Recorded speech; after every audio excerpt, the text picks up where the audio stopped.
Hi there, Dr. Maxwell here, and we're going to talk about extreme values of function, or as our book calls it, maxima and minima. What are these strange words? Well, that's just the plural of minimum, and that's the plural of maximum. And these are known as extreme values of functions. So here we're first going to start talking about absolute extreme values. This will be an absolute high point or an absolute low point on the graph. There's no guarantee that there is one. And a graph could have one but not the other. It might have an absolute maximum but no minimum. So we'll look at some examples to illustrate this. First, let's look at f of x here, which is the square root function. Move 2 units to the left. That's what that plus 2 does under the radical sign. That's a horizontal shift to the left. Now, looking at this graph, I see that there is an absolute minimum. So what would I say about that? I would say f has an absolute minimum of blank at x equal blank. So this is important to keep in mind. So of is the y value. So what is this point right here? This is the point -2, 0. So the minimum has a value of 0 and it occurs at x equal -2. So at is where, that's an x value. Of is how big, how small, this is a y value. It's easy to get those mixed up. Okay, now look at h. As x goes to positive infinity, h of x goes to positive infinity. And as x goes to negative infinity, well, this n keeps going down and down and down. So there is no absolute max and no absolute min. And a way to say this is there are no absolute extrema or extreme values. So there's a case where there are none. Here, f had a minimum, but I forgot to say this, it has no absolute maximum. Let's write that down. Why is that? Because as x goes off to positive infinity, so does y. All right, let's look at g. G is a parabola that opens down. When you see that, you know you're going to have what? A max or a min? A maximum, right? If you have a parabola whose leading coefficient is negative, how do I know it's a parabola? It's x squared. We're guaranteed an absolute maximum.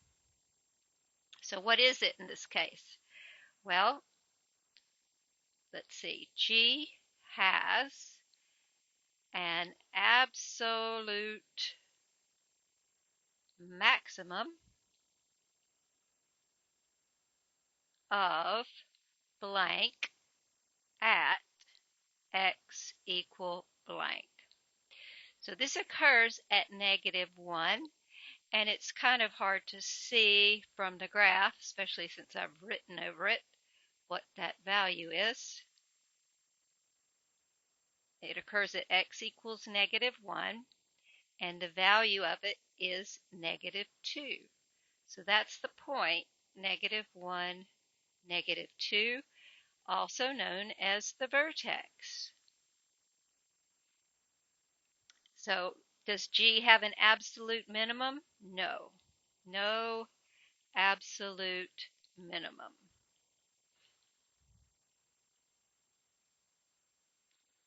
Okay, that's example one. Now, I don't tell students to memorize this definition, but we'll talk about it for a minute. What does it mean to be an absolute maximum at a point C? That means that those y values, f of c, are greater than or equal to all the other y values. That's all that's saying in a notational way. And for a minimum, it's saying at some point x equals c, this y value is less than or equal to all the other y values. So this example is a little cut off, but we just really want to talk about, I think we can talk about it. You can see it on your handout. So we're trying to find absolute extreme values, and you're just looking at something's different here. We're talking about a closed interval. We're not talking about the whole domain. And that's important to keep in mind because we have a theorem coming up about extreme values on a closed interval. Here you can just see from the graph, there's the maximum, there's the minimum. What's the point of this picture? To show you that they can occur at interior points. Here we see that they occur at the endpoints of the domain of this interval is what we're talking about. The endpoints of the interval, inside the interior points of an interval. This one has a maximum at an interior point and a minimum at an endpoint. Here's the other setup, a minimum at an interior point and a maximum at an endpoint. So that's just showing you different scenarios of how a function can take on an absolute max and an absolute min on a closed interval. So here is a very important theorem. Memorize this theorem. This goes in your list of theorems. This is very important. So here's something to read. Under certain conditions, we are guaranteed that a function will have both. It's going to have an absolute max and an absolute min. So what are these conditions? Well, if your function is continuous on a closed interval, that's all we need. This is the condition. Continuity on a closed interval. Then we're guaranteed an absolute max. We call that capital letter M, and an absolute minimum, lowercase m, in that interval. This also tells us that when we're finding maximum and minimum values of a function, if there's an endpoint to the domain, like for example, we looked at this function, when you're looking for extreme values, we always want to check the endpoints of the domain. Well, what is the domain of f? It's all real numbers x greater than or equal to -2. How did I figure that out?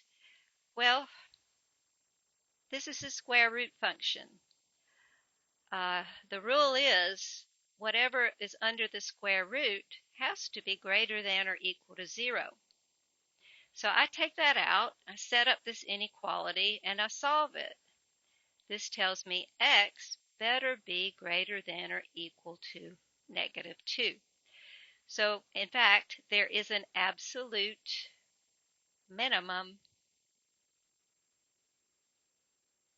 at x equal -2. We saw that on the graph right here. Now, here is sort of a non-example where the extreme value theorem does not hold. And we have to decide why. Because I have this closed interval, 0, 1. This function is defined, the domain of f is 0, 1. It's defined everywhere, but hopefully you've noticed there's this problem at f of 1. So f of 1 is defined. What is it equal to? Well, here's the rule, and here's the picture. F of 1 equals 0. But the limit as x approaches 1 from the left, as we come in towards 1 from the left, what is that limit equal to? Well, the y values are going up towards 1 because we're riding on this piece of the graph here. So there is a discontinuity there.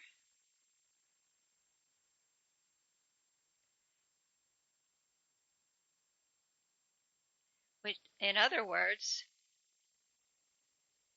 our function is not continuous on this interval.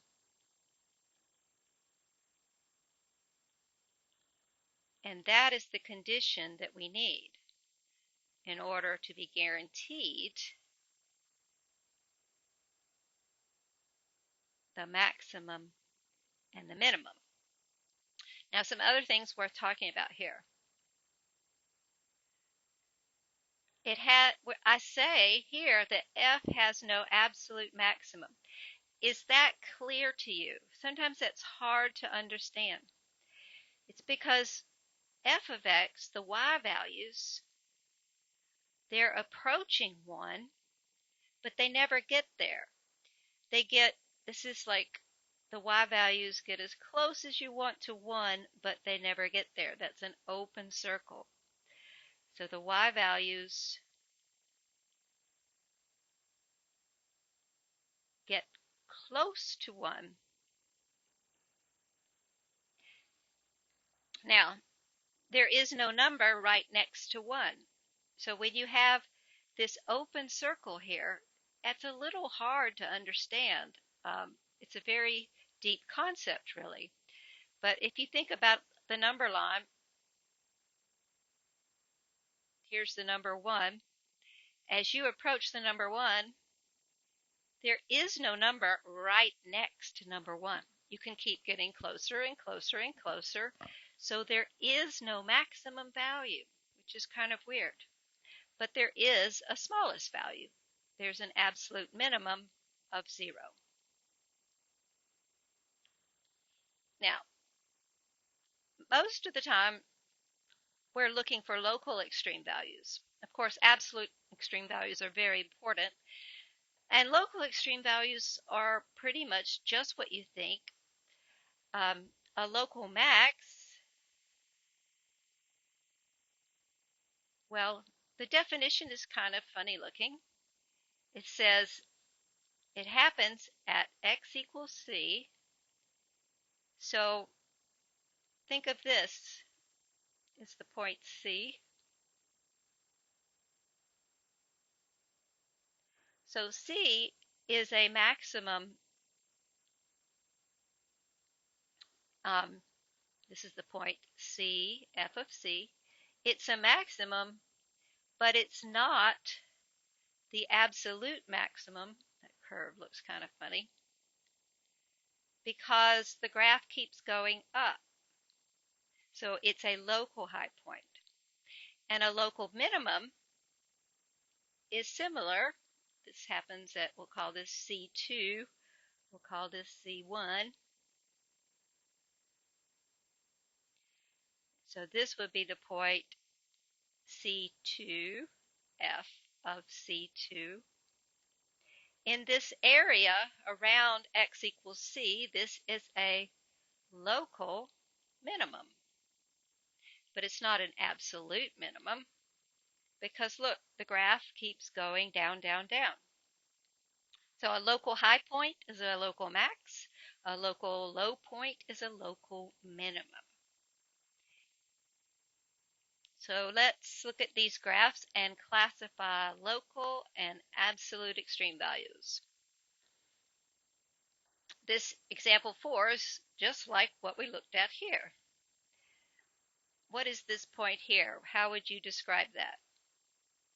That's a local max of blank at x equal 4/3.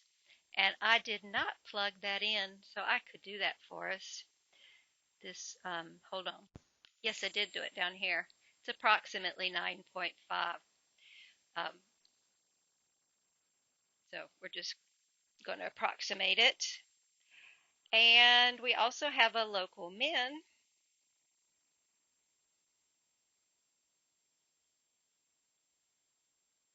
of blank at x equal blank.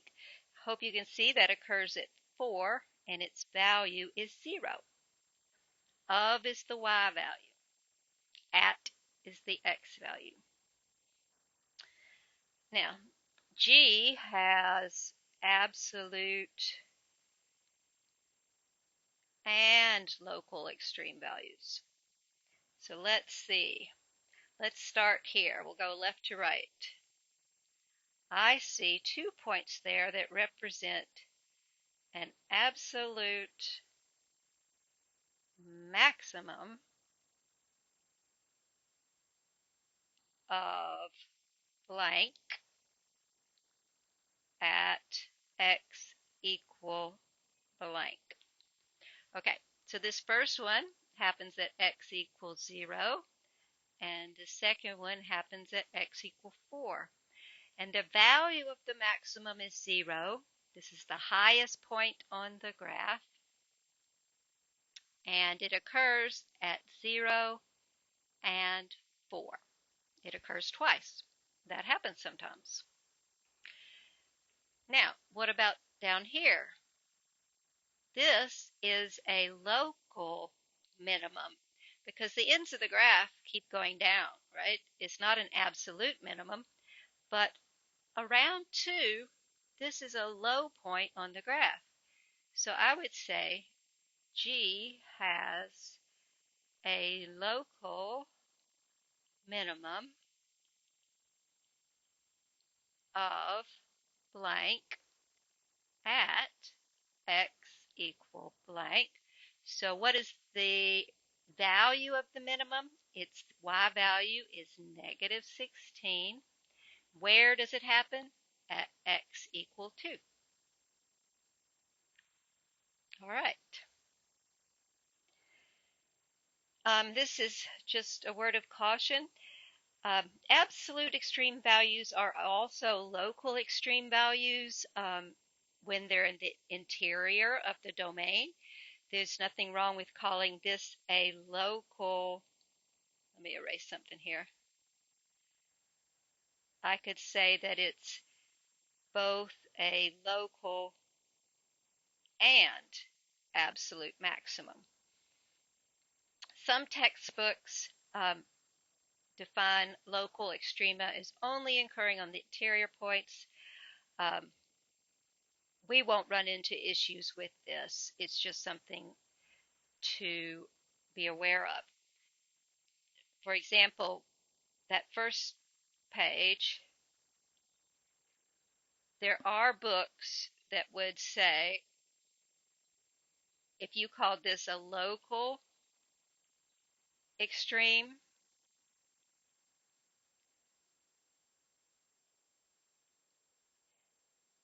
value in some books, which I think is just kind of a little technical point that confuses people. So we're not going to really have any issues with that. At least I don't think we will. And if we do, we'll fix them. Now, here's our question. What do all these local extreme values? Now, we're definitely talking about local. We're talking about they can be absolute, but an interior points of the domain. What do they have in common? Well, let's look at this graph. Let's look at these local and absolute extreme values that occur in interior points of the domain. I know that f prime of 4 equals 0, and I know that the derivative evaluated at 4/3 equals 0. How do I know that? Well, there's a horizontal tangent there. You see that? Horizontal tangent lines. Same thing here. Horizontal tangent here, here, and here. So g prime of 0 equals 0, g prime of 2 equals 0, and the derivative evaluated at 4 equals 0. And that's what the first derivative theorem for local extrema says.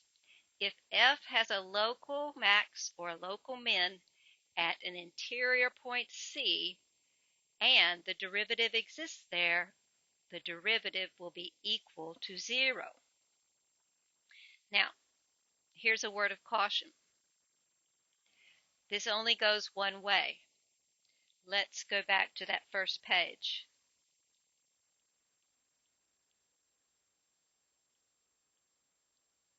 Look at h of x. There is a horizontal tangent right here. H prime of 0 equals 0. We can convince ourselves, what is 3x squared?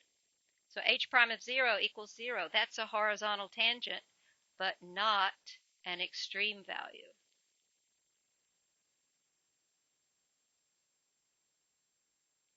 Now here, f prime of -2 is undefined. How could you see this? Well, what is the derivative? It's 1 over 2 times the square root of x plus 2. That is not defined when x equals -2. That would put a 0 in the denominator. What's going on? A vertical tangent. That's why this theorem only applies for interior points, not endpoints. And here's just another example. We know that g prime of -1 would equal 0. There's a horizontal tangent at that maximum.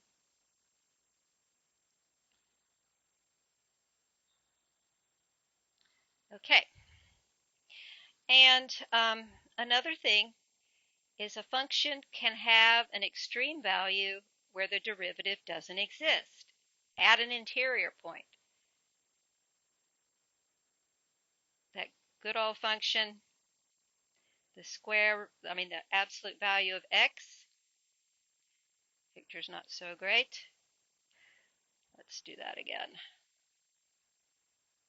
Maybe if I draw my axes first. Sort of hard to draw steady sometimes on the iPad. If g of x equals the absolute value of x, g prime of 0 does not exist, but this definitely is an absolute minimum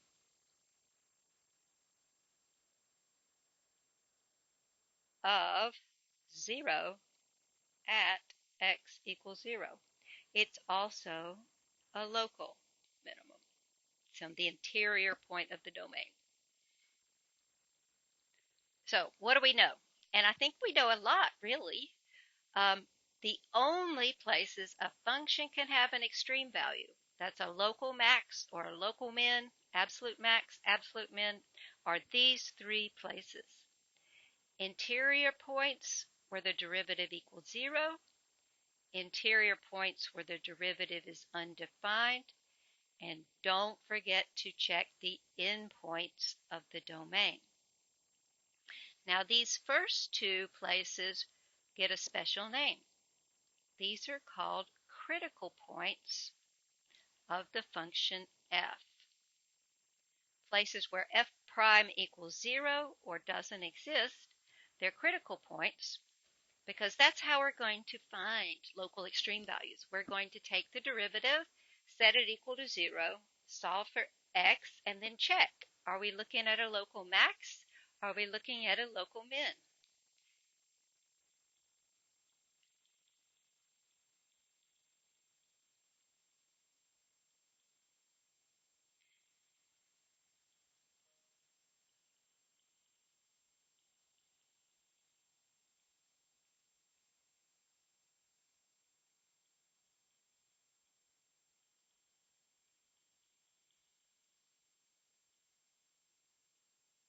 So we will find the local and absolute extreme values of functions by checking the critical points, and if there are endpoints, we will check endpoints of the domain. And one more thing that we do know before we start working some examples is that let's look at, let me just draw a graph. Here's a local minimum. Here's a local maximum. So what does this first one say? If the derivative, think about this, changes from negative to positive at x equals c, then we're looking at a local minimum. And can you imagine the tangent line that has a negative slope, and then afterwards it has a positive slope? On the other hand, if it goes from positive to negative as you go across this point x equals c, and here you see the tangent line would be positive, have positive slope, negative slope, that's going to be a maximum. And if it does not change signs, then you're not looking at an extreme value. So that's very important, and it will be easier to understand when we start working examples. So we're going to take a break here, and then we'll come back and work some problems.